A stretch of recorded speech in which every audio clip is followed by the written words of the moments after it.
Hi guys, magluto tayo ngayon ng ginataang tulingan. Ang mga kailangang sangkap, meron tayo ditong tulingan, kamyas, frozen na defrost, ayan, and then some taba ng baboy, some onion, some seasoning here, and meron din tayo ditong kailangan din natin ng ating asin at saka ng coconut milk. Okay, sa ating pot, hanatin muna natin yung mga taba into 2. Pali-layering yung gagawin natin. So, pagkatapos ng taba, pwede na natin ilagay yung half ng kamyas. So, next yung isda o yung tulingan mismo. So, na-flatten ko na siya para mas lagyan na natin yung second half ng top.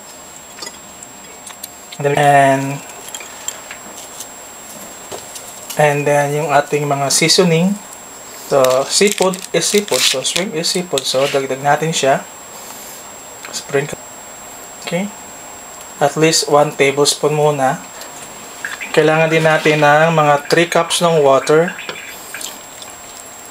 Yan, yung fire.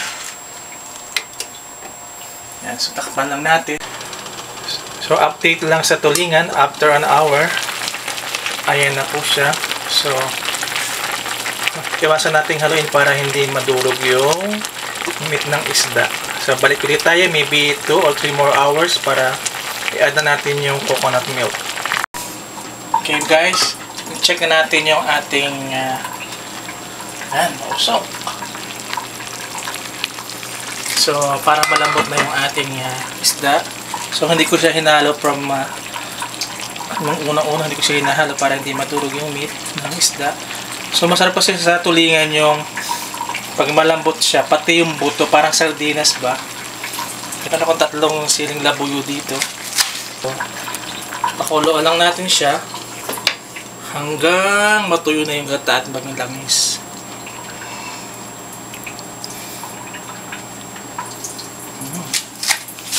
Ayan. So, hihinaan pa natin yung apoy. So, kanina nasa medium, ngayon is nasa very low fire na. Kasi para hindi siya masunog. Kasi wala na halo sabaw. Yung gata na lang. So, yung gata na lang mismo yung atin natin ma-dry. And then, natin. And then, balik ulit tayo mamaya. After almost or more than 3 hours ng cooking, ayan na siya guys. Wala nang masyadong sabaw. Malambot na yung karni ng isda. Yan.